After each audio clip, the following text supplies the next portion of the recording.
This is Encapso and we are going to talk now about the regulation of social networks in Brazil, okay?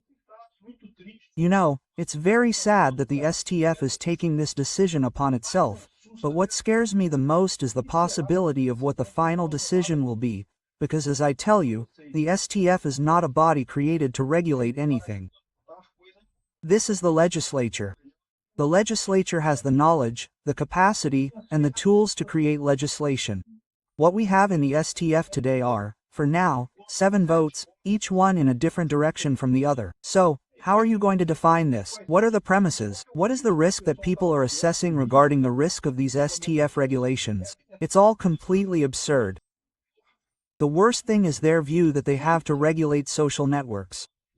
They don't. That's the responsibility of Congress. This is absurd, right? But what I want to talk about here now is to make a comparison with other regulations that exist for social networks in the world, right? Which are very few, okay? Most places have no regulations at all, other than those in Article 19 of the Internet Civil Rights Framework, that is, which holds platforms liable only if there is an order to remove content and they do not obey that order. This is the standard all over the world, okay? Now, in Europe they have established some things too. And in England there is another thing, which is the duty of care, the duty of care. Let's understand these things, these concepts here, because I fear that the Brazilian judiciary, it thinks it is very important, it wants to think that it will be at the forefront of the process of controlling big techs. And what they will do is put Brazil in a hole that will be difficult to get out of later. But let's understand what regulations there are today in the world, okay? This news was suggested by Bariátricas para Estados Obesos, João Silva and several other people. Thanks to the people who suggested news on our new website, vice-oa.com. And thanks to you who are watching our video. If you like our content, please like it and subscribe to the channel, okay? Well, everyone is discussing this and the issue of censorship here in Brazil, right? Even people who are not right-wing have been complaining about censorship. Look, Lins, Adriano Gianturco talks about this here. How is that possible? Brazil is becoming a dictatorship. Jokes are banned and I don't know who criticizes humor, right? We fought so hard to get out of the military dictatorship that censored all these things and now we are doing it again, repeating the same mistakes, the same censorship. Oh, no, but now it's social media that has fake news. My friend, do you think the military didn't also complain about the communist press that is producing fake news and indoctrination and I don't know what to complain about, they always find complaints. It's still censorship, it's still preventing people from saying what they think in any situation. And freedom of expression is a very important thing. Worst of all, as I always tell you, the STF is going to implement this regulation, thinking that this will make people like the STF again. No, now that fake news has been banned, people will like the STF again. No, now it's going to be PSDB versus PT again in Brazilian politics. No one will talk about Bolsonaro and who knows what else anymore, which is absurd. There's no logic to this kind of thing. That's not going to happen, right? But anyway, the newspaper Opção has a very interesting article here talking about how Junior Kemenash talks about how other countries deal with this business of regulating social networks. There are very few of them. Most countries don't do anything in this sense, right? The Internet Civil Rights Framework is a framework that states that social networks must remove something if a judge orders it, right? And remembering how the Internet Civil Rights Framework works here, here's Article 19. In order to ensure freedom of expression and request censorship, the Internet application provider may only be held civilly liable for damages resulting from content generated by third parties.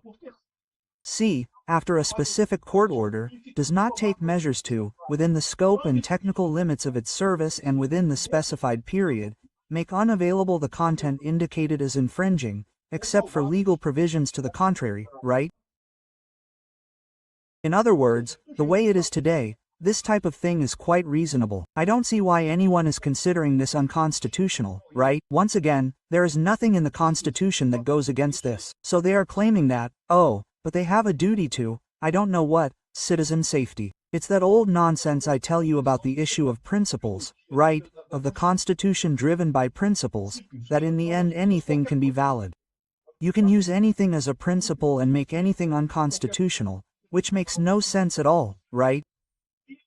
And according to what we have reports, which I've already talked about in Folia, what's being discussed is to add some crimes to Article 21.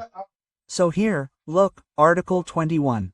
The provider of Internet applications that makes content generated by third parties available will be held subsidiarily liable for the violation of privacy resulting from the unauthorized disclosure of its participants' images or videos, other materials containing scenes of REDES, sexual acts of a private nature, when, after receiving notification from the participant or their legal representative, they fail to diligently promote, within the scope of the technical limits of the service, the unavailability of this content. So, what are they saying? In Article 21, it says that the person just needs to notify the provider that there is content there that belongs to the person, because it is here, look. The sole paragraph has to verify the legitimacy for presenting the request, that is, the person has to prove that it is him, her who is there and, then, ask to remove that content that is there, right? And this already works here in Brazil, right? Any image that you have, even an image that does not contain nudity, if you say something like, "It is me in that image there, I want it removed," people usually remove it. YouTube removes it immediately because it does not want to create confusion here. What would the STF be inclined to do? Also include other types of crime here. So, they would be, for example, crimes against democracy. The provider would be obliged to remove it whenever she is notified by someone of a crime against democracy. What is the problem with this story? The problem with this story is that the sole paragraph no longer makes sense, because what is the legitimacy of someone to present a request for a crime against democracy, right? In this case, of course, you are the person shown in that video, you ask for the video to be taken down, okay? That's clear, right? So I think it's a huge mistake. People have been talking about the European issue. Oh, but Europe does it this way. No. Europe does it completely differently, okay? Here, look. This is the DSA, the European law that has the take notes. It has nothing to do with this thing where a notification is enough to take something down, right? So if you go here to Article 6 of the DSA, this document is huge, okay? But here in Article 6 is what interests us here, look.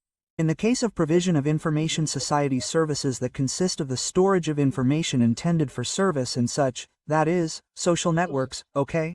Yeah, the service provider is not responsible for the information stored at the request of a recipient of the service. Since then, notice that it repeats the same speech from Article 19 of our Civil Rights Framework for the Internet. Do not have actual knowledge of the illegal activity or content and in relation to a lawsuit for compensation or damages, and do not have knowledge of facts or circumstances that demonstrate the illegality or the activity of the content, right? And from the moment you have knowledge of the illegality, act diligently to suppress or disable access to the illegal content. So, notice that it changes the thing here to from the moment you have knowledge of the illegality, that is, any knowledge. That is what they want to refer to as this takedown, right? In other words, you give the warning, the person, the internet has to take it down, otherwise it can be held legally responsible for it. But this here in the context of Europe is less serious, because there they are not making the joke of Alexander de Moraes of considering, for example, what Alan dos Santos said as an attack on Brazilian democracy. Alan dos Santos criticized the Brazilian government, he criticized the Supreme Court. Well, it's just that Alexander Moraes' view is so wrong that when he asked for Osvaldo de Sayo's extradition from Spain, they didn't accept it, right? Now imagine that here in Brazil, with people wanting to say that any criticism of the Supreme Court is an attack on democracy, a coup against democratic institutions of law, defending the right, criticizing the electronic voting machine, all of that is an attack on democracy. That's the big problem at the end of the day. It's not just this type of takedown notes, but the connection between this and the loosening of the criminal type of Articles 359, the wording of the penal code of the old national security law, right? Furthermore, for you to make these takedown notes, it's not just a mere complaint, okay? He explains here, look, that the thing has to be detailed, including the full identification of the person making the complaint. And if that person makes a false complaint, they can be prosecuted by the person who was originally targeted. So this is in Article 16 here, look. So, look, virtual hosting service providers, social networks, etc. must create mechanisms that allow any person or entity to notify them of the presence on their service of specific elements of information that the person or entity considers to be illegal content. These mechanisms must be easy to use and allow for the submission of exclusive notifications by electronic means. So you have the power to file a complaint, right? And look, people do it, okay? This isn't working here, not even in Europe. Not even with all this care. I, who closely follow the accounts of pro-Ukrainian people, every now and then an account of pro-Ukrainian people gets taken down. Why? Because the Russians do mass reporting. A lot of people start reporting the account and then, because of this mechanism, the person's account ends up getting taken down without there being any illegality, right? But at least here you have the following here, look. What does this notice have to take something down? A sufficiently substantiated explanation of the reasons why the person or entity claims that the information in question constitutes illegal content. In other words, you have to substantiate this request, a clear indication of the electronic location, name, and electronic mail address of the person or entity that is submitting the notification, except in the case where the information is considered to imply the crimes referred to in Articles 3 and 7. In these cases, these are crimes, a specific type of crime, right? It is a declaration of good faith compliance by the person or entity that is submitting the notification, that the information and allegations contained therein are accurate and complete. In other words, if it is false, you may later be sued by the person. And then there is a notice here indicating that the post that is going to be taken down, you must receive a warning, even if it is kept up. Why? Maybe you made a post, someone reported your post and the platform says no, it is wrong, there is no such post is not illegal. So, the person is notified, the author of the post. Why? Because this person, the author of the post, can now sue the person who made the complaint to demand compensation. After all, the person made a false complaint against them, right? So there's this whole process here for that. In practice, it's still, even in Europe. Imagine here in Brazil the political fight that there will be, with left-wing MAV groups wanting to take down anything from the right, making a bunch of empty accusations just to take down content, and also people from the right taking down things from the left. It's logical, because they won't do the same thing. They'll make a bunch of accusations to try to take down things from the left too. So this kind of thing here is extremely worrying. This kind of thing isn't working in Europe, and it's even more worrying to transfer this to Brazil, where this policy was created that any criticism of the Supreme Court or electronic voting machines is a coup in Brazil, because practically anything can be taken down that way, right? Well, there's also the United States, which has nothing. The United States has something here. Look, Section 230 of the Communications Decency Law that works like Article 19 of the Civil Rights Framework. So, there's nothing in the United States. Well, the European model, this failed model that I told you about, that is failing in Europe, but that is still less worse than here in Brazil. There's also the United Kingdom. The United Kingdom has this Online Safety Act here, which is huge here too. By the way, the European Parliament website is really cool. It is much more logical than ours here about how they do it, how the laws work and so on.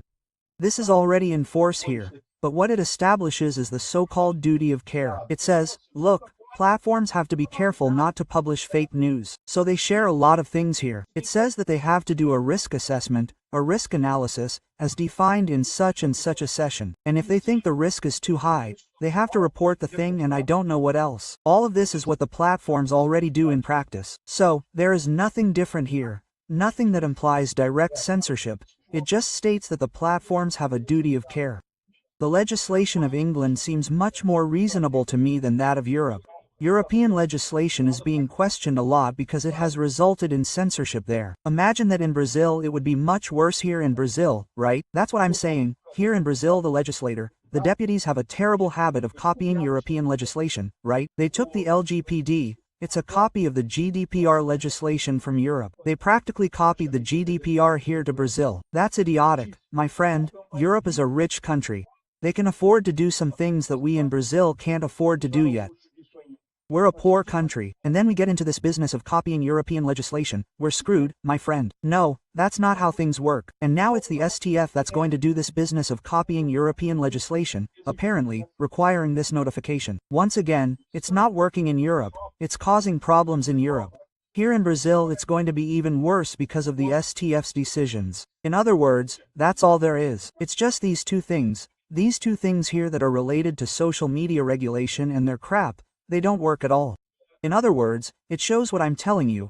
This fight that the STF is in to regulate social media is exclusively derived from the left that's losing the election, and it's not going to solve this. Yeah, do you know what they're going to do? They're going to want to increase the regulation later and increase it more and more and censor more and do more and more things. It's not going to solve the problem. It's going to create a lot of inconvenience for a lot of people, and it's not going to solve any problem at all in the end. These decisions by the STF, this regulation by the STF of social media are absurd. I just hope that the Brazilian people are consistent, that they have a government of law in 2026 so that we can undo all this mess that the STF is making now.